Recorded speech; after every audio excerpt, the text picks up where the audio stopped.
こんにちは。永久恋愛と書いてクレアと読むトトトさんです。今回の画像生成 AI のお話は、ローカル環境が整っている人向けです。要は、自分のパソコンに GPU が搭載されていて、その力で画像を生成できるよーっていう人向けですね。そう、今回は、アニマという画像生成モデルのロラを作っていきます。アニマ人ばっか使ってた私ですが、ついにアニマに乗り換えました。いや、何がいいって、プロンプトの自由度が高くて、指示の聞きもいいんですよね。今まではタグを並べてプロンプトを書いていましたが、アニマでは自然言語、いわゆる文章形式でプロンプトを書いてもいいんですよ。これがね、大変助かりまして、使いやすい。ただ、今まで紹介してきた、フォロストロベリーのロラ制作環境には致命的な問題があります。アニマのロラを作れないこともそうなのですが、それ以上に Google ドライブを経由してるんですよね。そのため、センシティブなロラを作ろうとすると、規約に触れて Google アカウントに影響が出る可能性があります。それは困ったなと。そこで、ローカル環境だけでロラを作れる方法を探すことになりました。一応私は AI ツールキットというローカル環境でロラを作るツールを使ってます。ただ、いかんせん英語のツールなので、使いづらいし動画でも説明しにくいというか、そこでもっと使いやすいアニマ用のローカルロラ生成ツールを探してました。荒野ロラトレーナーというものを見つけたのですが、少々、かなり難しい印象でして、一応使い方を覚えたので、これについては別の機会に紹介しようと思ってます。で、それでもっと簡単に作れるものを探して出会ったのがアニマロラファクトリーです。とても簡単です。早速キャラクターロラを作る想定で使い方を解説していきましょう。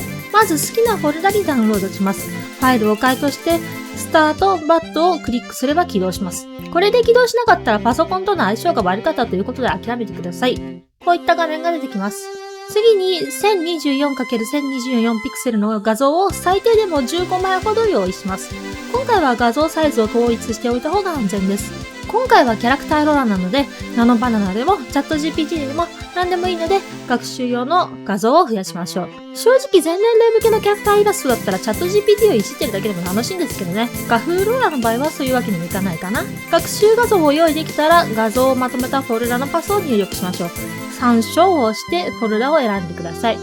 次の項目ではビジュアルタグエディターを使います。もう、これ単体でも便利すぎるんですよ。自動タグ付け実行したら少し待ちます。画像にタグがつきましたね。今回はキャラクターロラなので、ピンク色のタグを消していきます。画風ロラを作る場合は緑色のタグを消します。このままタグを一つずつ押してポチポチ消していくのも楽しいのですが、今回は一括編集ツールでまとめて消します。トリガーワードを一括で追加します。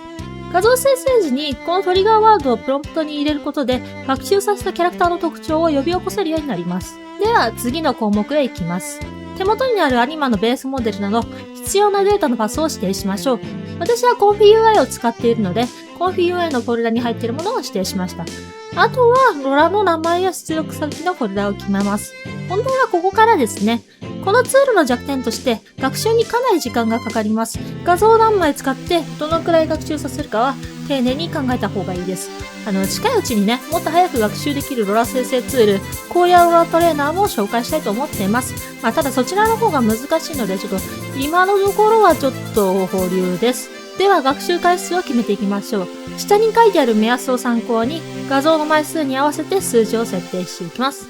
設定については時間がないときはサクッと学習を選びます。というか、サクッと学習でも画風ロラならあんま問題なかったですよ、多分。できましたかね。今回は2時間くらいかかったかな。それでは完成したロラを ConfigUI にぶち込んで確認していきましょう。何枚か生成してから気づいたんですが、これ衣装のデザインまで学習に反映されることを忘れていましたね。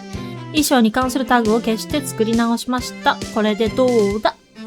かなりキャラクターの特徴が反映されるようになりました。でもこれ相変わらず角が消えますね。角に関してはプロンプトで個別に指定した方がいいのかな。そんな感じになります。ちなみに作るだけならキャラクターロラよりも画風ロラの方が簡単だったりします。画風ロラなら基本的にはトリガーワードもいりません。皆さんもアニマを楽しんでくださいね。